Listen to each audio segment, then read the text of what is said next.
Hello everyone. तो आज हम बात करेंगे नंबर्स और उनके टाइप्स की, संख्याएं और उनके क्या क्या टाइप होते हैं। ठीक है, तो स्टार्ट करते हैं। सबसे पहले आपके आते हैं नेचुरल नंबर्स। नेचुरल नंबर जिनको हम हिंदी में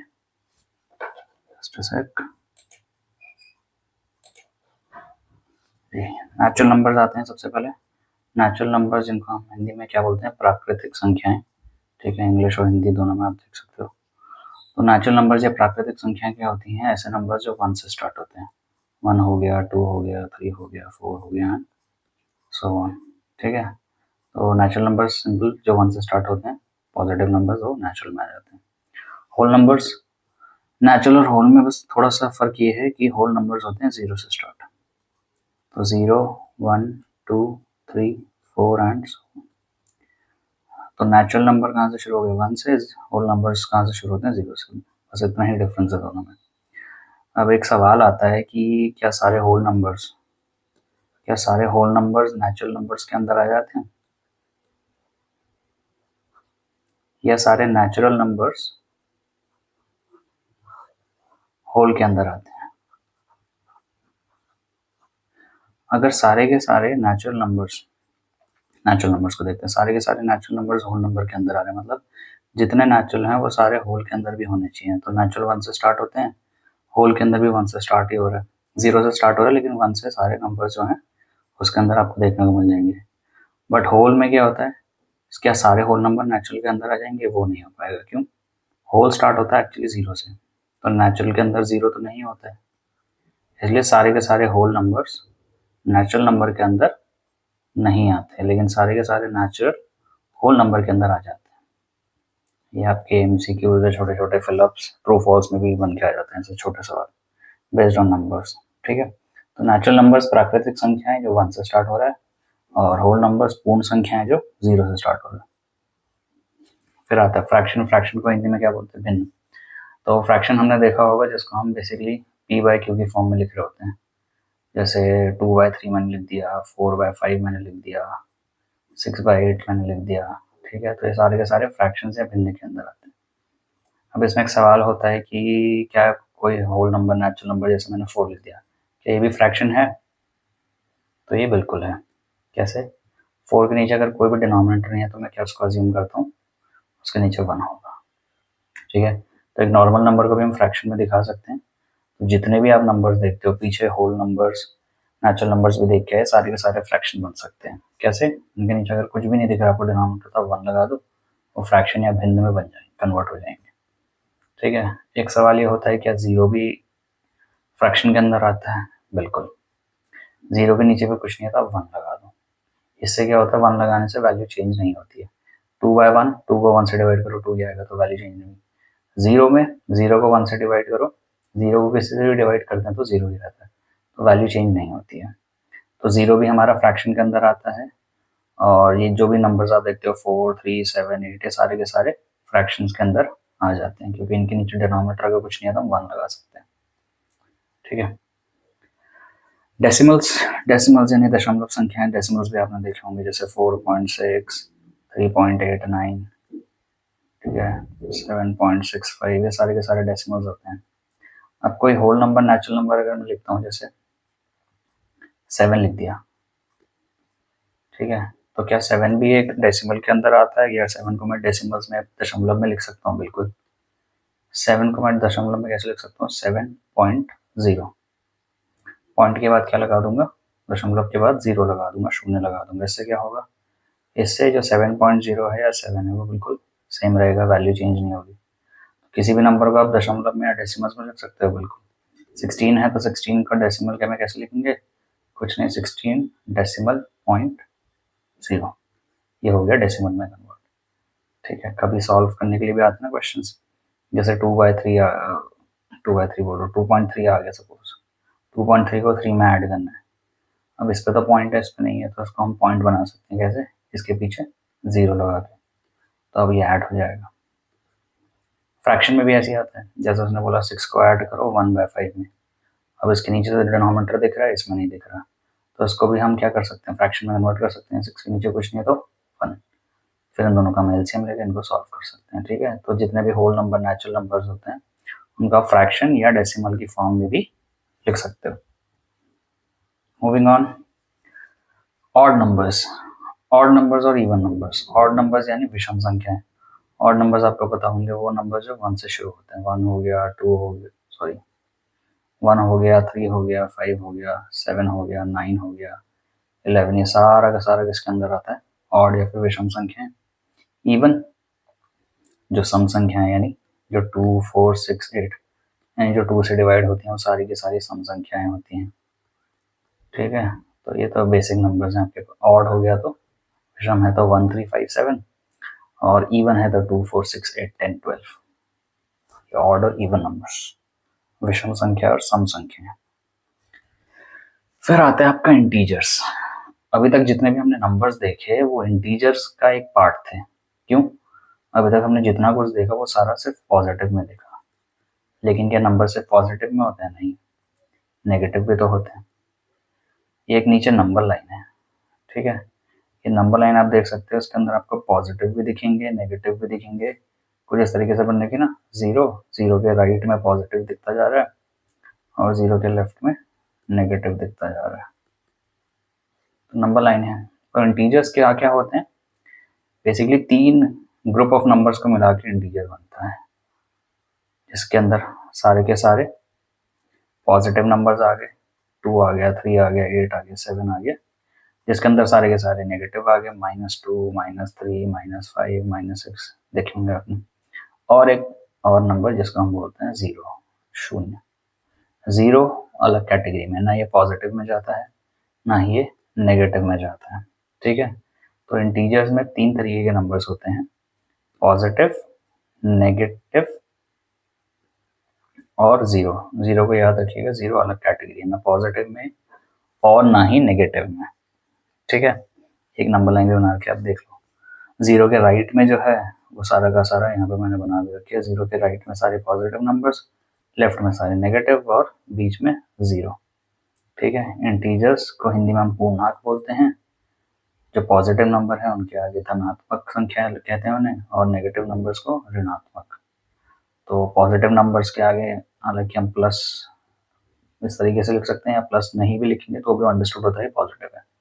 नेगेटिव में आपको मेंशन करना होता है, यहाँ पे भी आप नेगेटिव नंबर लिख रहे हो तो एक माइनस लगाना पड़ेगा आपको। ठीक है, पॉजिटिव में नहीं भी लगाओगे तो अज्यूम करते हैं, ऐसा मान लेते हैं कि वो पॉजिटिव पहले से होगा, धनात्मक पहले से होगा। नेगेटिव में, ऋणात्मक में आपको ये नेगेटिव साइन लगाना पड़ता है। ठीक है, तो इंटीजर्स 3 कैटेगरी में होते हैं या 3 ग्रुप में हो जाते हैं, पॉजिटिव, नेगेटिव और जीरो। पीछे हमने ऑड नंबर्स करे थे। ऑड नंबर्स क्या नेगेटिव होते हैं? ऑड नंबर्स भी नेगेटिव होते हैं, -1, -3, -5। इवन नंबर्स भी नेगेटिव हो सकते हैं, -2, -4, -6, है ना। इससे पहले फ्रैक्शंस नेगेटिव होते हैं, बिल्कुल होते हैं, है ना। फ्रैक्शंस भी नेगेटिव में देख सकते हैं, -2/3 भी देख सकते हैं, +1/4 भी देख सकते हैं, 0/5 भी हमने देखा। तो पॉजिटिव नेगेटिव फ्रैक्शंस हो जाते हैं। डेसिमल में भी सेम हिसाब, 4.6 प्लस का भी देखने को मिल जाएगा आपको, 4.6 माइनस में भी देखने को मिलेगा, 3.69 प्लस में भी होगा, 3.69 माइनस में भी हो सकता है। नेचुरल नंबर में नहीं होता। नेचुरल नंबर में सिर्फ positive values, +1, +2, +3 and so on. इसी तरीके से होल नंबर में भी, होल नंबर में जीरो और जीरो के राइट वाली जो वैल्यूज थी, नेगेटिव वाली हम इंक्लूड नहीं करते हैं। ठीक है, तो हमेशा पॉजिटिव वाला जो पोर्शन है इंटीजर्स का वो नेचुरल और होल नंबर्स में जाता है। एक और चीज यहाँ पे ये है कि जो होल नंबर्स या नेचुरल नंबर्स होते हैं वो आपको पूरा दिखेंगे, कंप्लीट, यानी पार्ट नहीं दिखेगा। जैसे 1 दिखा मेरे को, 2 दिखा, इनका कोई इन बिटवीन वैल्यू जैसे 1.5, 1.6, ये सब भी नेचुरल या होल के अंदर नहीं आते। ठीक है, नेचुरल नंबर्स या होल नंबर्स में 1 आएगा, 1 के बाद डायरेक्टली 2, 3, 4। कोई मिडिल वैल्यू जैसे 2.3, 5.6 यानी फ्रैक्शंस, डेसिमल्स। तो फ्रैक्शन और डेसिमल्स होल नंबर्स में, नेचुरल नंबर्स में नहीं आते हैं, ये ध्यान रखिएगा। ठीक है, ओके। फ्रैक्शंस, डेसिमल्स और इवन इंटीजर्स देख लिए। उसके बाद आते हैं number of factors. Number of factors की मदद से हम प्राइम नंबर या कॉम्पोजिट में नंबर्स को ब्रेक करते हैं। प्राइम नंबर यानी अभाज्य संख्या है, कॉम्पोजिट यानी संयुक्त संख्या है। प्राइम नंबर्स क्या होते हैं? कोई भी मैं नंबर बोलता हूँ, जैसे मैंने एक नंबर बोला 3, तो ऐसे नंबर्स जो 3 को डिवाइड कर सकते हैं, तो 1 होगा, 1 हर नंबर को डिवाइड कर देता है, और 3 खुद को भी डिवाइड कर देता है, और बस इसके अलावा और कोई नंबर नहीं है जो 3 को डिवाइड कर सकते हैं। तो ऐसे नंबर्स जिनके पास सिर्फ 2 फैक्टर्स हैं, ठीक है, ऐसे नंबर्स जिनके पास सिर्फ 2 फैक्टर्स या हिंदी में उनको गुणनखंड बोलते हैं, तो ऐसे नंबर्स या ऐसी संख्याएं इनके पास सिर्फ 2 फैक्टर्स हैं या 2 फैक्टर्स हैं या सिर्फ 2 गुणनखंड हैं, ठीक है। वो दोनों कौन है? वो हमेशा 1 होगा और वो नंबर खुद, द नंबर इटसेल्फ।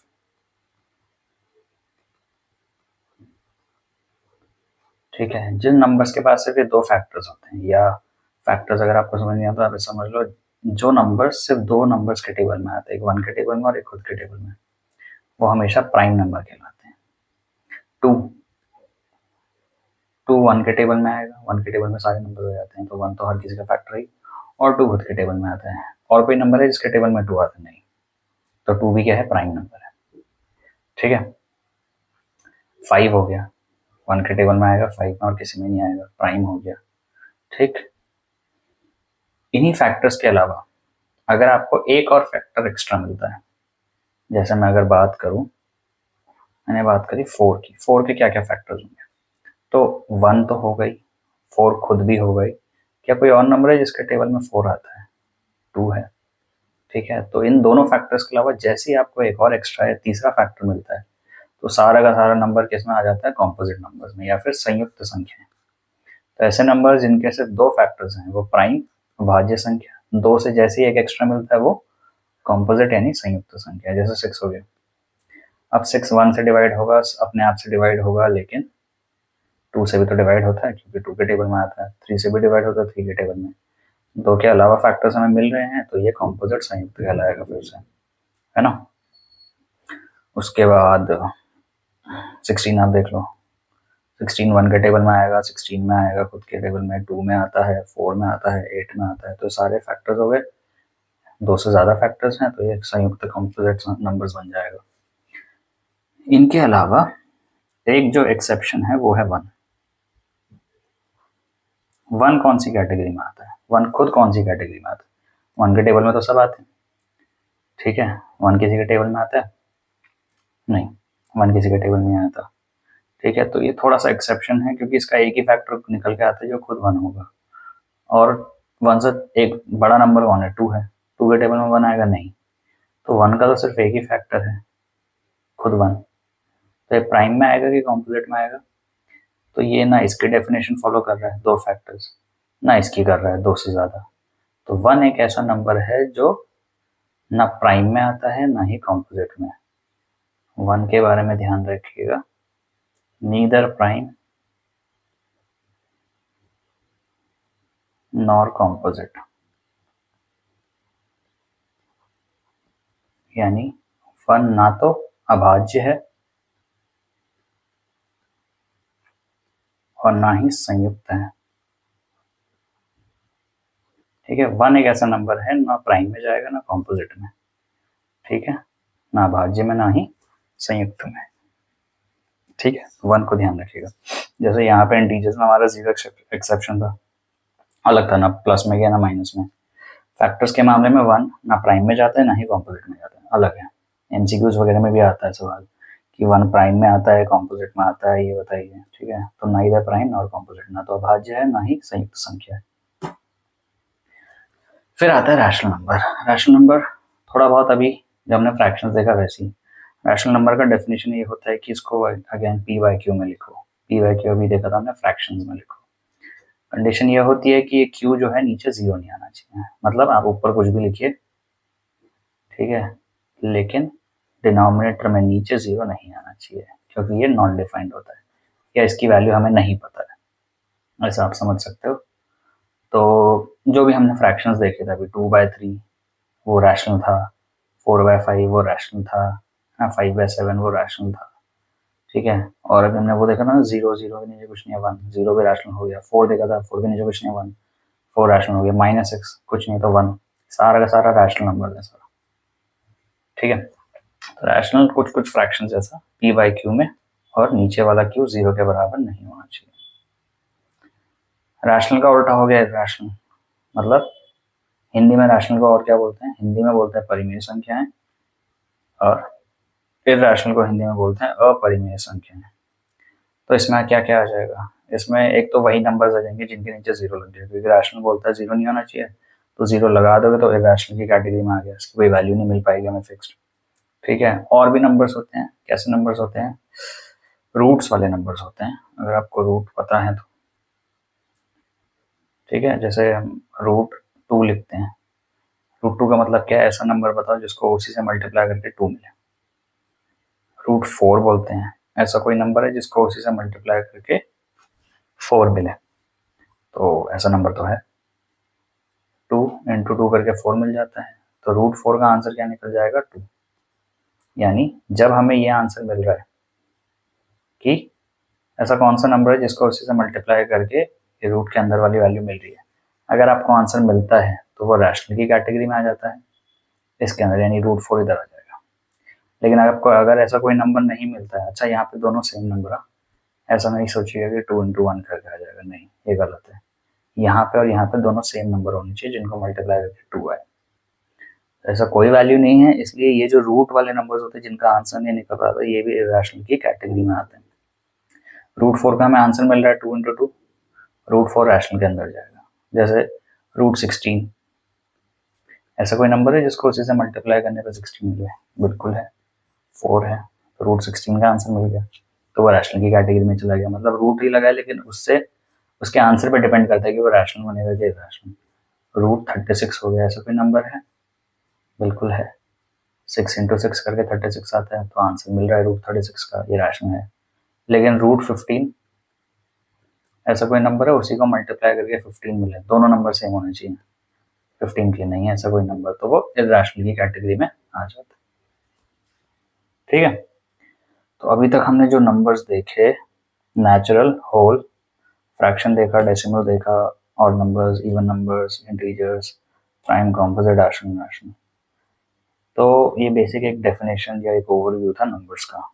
अब रियल नंबर्स क्या होते हैं? रियल नंबर्स ही आपने बहुत जगह देखे होंगे लिखे होंगे। तो अभी तक आपने जितने नंबर्स पढ़े पीछे, जितने भी हमने पढ़े, क्या क्या पढ़ा हमने? हमने पढ़ा नेचुरल, हमने पढ़ा होल, इंटीजर्स,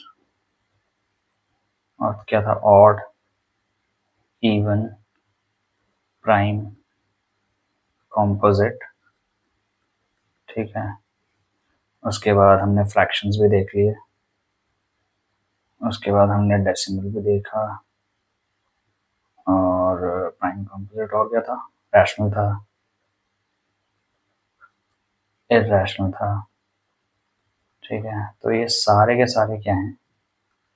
ये सारे के सारे नंबर जो हमने देखे वो किसके अंडर आते हैं? वो आते हैं आपके रियल नंबर्स के अंदर, रियल नंबर्स के अंडर। रियल नंबर की डेफिनेशन क्या होगी? पीछे हमने एक नंबर लाइन देखी थी ना, ये 0 है, 0 के इधर प्लस और 0 के इधर माइनस। जो भी नंबर जितने भी नंबर हमने पीछे देखे, ये सारे के सारे हम किसी ना किसी तरीके से इस नंबर लाइन पे शो कर सकते हैं। जितने भी ये नंबर्स पढ़े हमने, natural, whole, odd, even, prime, composite, fractions, decimals, fraction और डेसिमल को भी हम नंबर लाइन पे इंडिकेट कर सकते हैं, रैशनल भी, इरैशनल भी। वो मेथड थोड़ा अलग हो जाता है रैशनल का, बट ये सारे के सारे नंबर इस नंबर लाइन पे आप शो कर सकते हो। तो जो भी नंबर इस रियल नंबर लाइन पे रिप्रेजेंट हो पाता है वो सारा का सारा रियल नंबर्स कहलाता है, ठीक है। जो भी नंबर्स इस नंबर लाइन पे रिप्रेजेंट कर सकता है, आप उस नंबर लाइन पे मार्क कर सकते हो, ठीक है, संख्या रेखा पे मार्क कर सकते हो, वो सारे के सारे रियल नंबर या जिसको हिंदी में हम क्या बोल रहे हैं वास्तविक संख्याएं कहलाती हैं।